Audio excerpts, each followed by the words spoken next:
চিলাপথাৰত এগৰাকী বৃদ্ধাক অত্যাচাৰ বোৱাৰীয়েকৰ চিলাপথাৰ থানাত গোচৰ ব্যৱস্থা গ্ৰহণৰ দাবী জাতীয় মহিলা পৰিষদৰ চিলাপথাৰ নগৰৰ 10 নং ৱাৰ্ডৰ এগৰাকী বৃদ্ধাক নিজৰ বোৱাৰীয়েকে দীৰ্ঘদিন ধৰি অত্যাচাৰ চলাই থকাৰ এক গুৰুতৰ অভিযোগ উত্থাপন হৈছে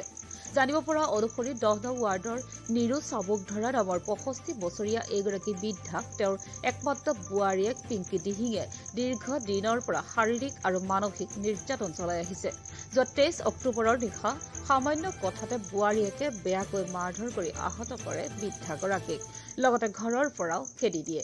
বৰ্তমান বৃদ্ধাগৰাকীয়ে তেওঁৰ সৰু দোকানখনতে ৰন্ধা-বঢ়া কৰি চলি আছে সেই সন্দৰ্ভত বৃদ্ধাগৰাকীয়ে যোৱা 24 অক্টোবৰত চিলাপথাৰ থানাত বোৱাৰীয়েক পিংকিৰ বিৰুদ্ধে এখন এজাহাৰ দাখিল কৰে যদিও বৰ্তমানলৈকে আৰক্ষীয়ে কোনো ব্যৱস্থা গ্ৰহণ নকৰাৰ অভিযোগ উত্থাপন কৰিছে বৃদ্ধাগৰাকীয়ে আনহাতে অসহায় বৃদ্ধাগৰাকীৰ ওপৰত দীৰ্ঘদিনে চলাই অহা নিৰ্যাতনৰ উচিত বিচাৰ কৰি দোষীক শাস্তি প্ৰদানৰ দাবী জনাইছে জাতীয় মহিলা পৰিষদৰ চিলাপথাৰ আঞ্চলিক সমিতিৰ সভানেত্ৰী ভনিতা দাসে ল'ৰাটো নাতিটোৱে ৰাতি গধূলি তাৰমানে তাই কিতাপ পঢ়াইছিল 7:30মান বজাত 8টা বজাত তাই তাৰমানে কি কৰিছিলে মোক ক'লে বোলে এতিয়া আহকচোন আহক মোৰ ভয় লাগিছে আপুনি হেৰি কৰক মই আকৌ ভয় লগা দেখি পিনে মই আহি পিনে দুৱাৰমুখত ৰখি দিছোঁ ৰখি দি পিনে সি কিতাপখিনি সোমাই আনিলে সোমাই অনাৰ পাছত মই সি মোৰ ৰুমলৈ সোমাবলৈ বিচাৰিছে মই তেতিয়া ক'লোঁ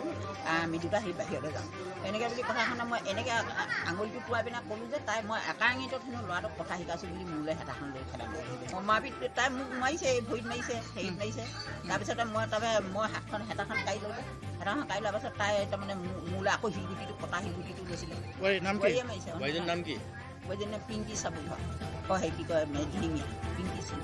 পিংকি দিহিঙীয়া অঁ দিহিঙীয়া মই পুলিচত দিছোঁ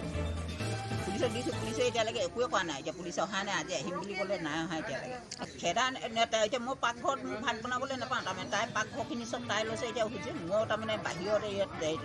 এই দোকানখনত বনাই খাইছোঁ এইটোৱে ল'ৰা আছিলে ল'ৰাটোকো তাই মাৰিলে ল'ৰাটোক মৰাৰ পাছতে ল'ৰাটো মৰিছে এক্সিডেণ্ট হৈ সিটোৰ লগত নাখাওঁ বুলি তাই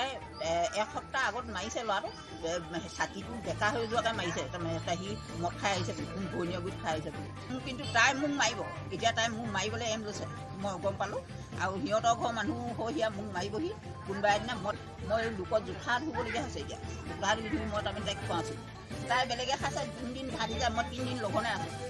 3 দিন ভাত সিজাই তাই বেলেগে খাই পিনে থকা দেখি মই তাৰমানে তই বেলেগে খাবলৈ বিচাৰিছ খা বুলি দিছোঁ মই তাই খোৱাৰ পাছতো এতিয়া কি কৰিছে মোক আকৌ তাই তাৰমানে বেলেগকৈ হেৰি কৰিছে তাৰপিছত এম লৈছে তাৰমানে মোক মাৰিবৰ কাৰণে এতিয়া সিহঁতৰ ঘৰৰ মানুহে শিকাইছে নে কিয়ে নে মই তাকো ক'ব নোৱাৰোঁ তেওঁক মানে খাবলৈ নিদিয়ে কিবা কৰে ভাঙে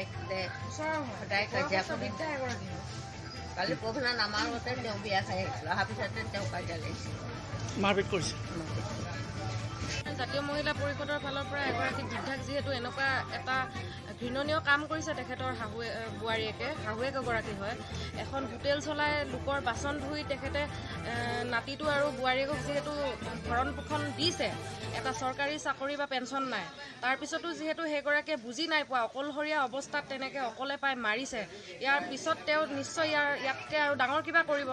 সেয়ে আমি আমাৰ জাতীয় মহিলা পৰিষদৰ ফালৰ পৰা চিলাপথাৰ আৰক্ষীকো আমি এইটো দাবী জনাব বিচাৰিছোঁ যাতে এওঁৰ সুৰক্ষাৰ ব্যৱস্থাটো তেওঁলোকে কৰক আৰু যিগৰাকী তেওঁৰ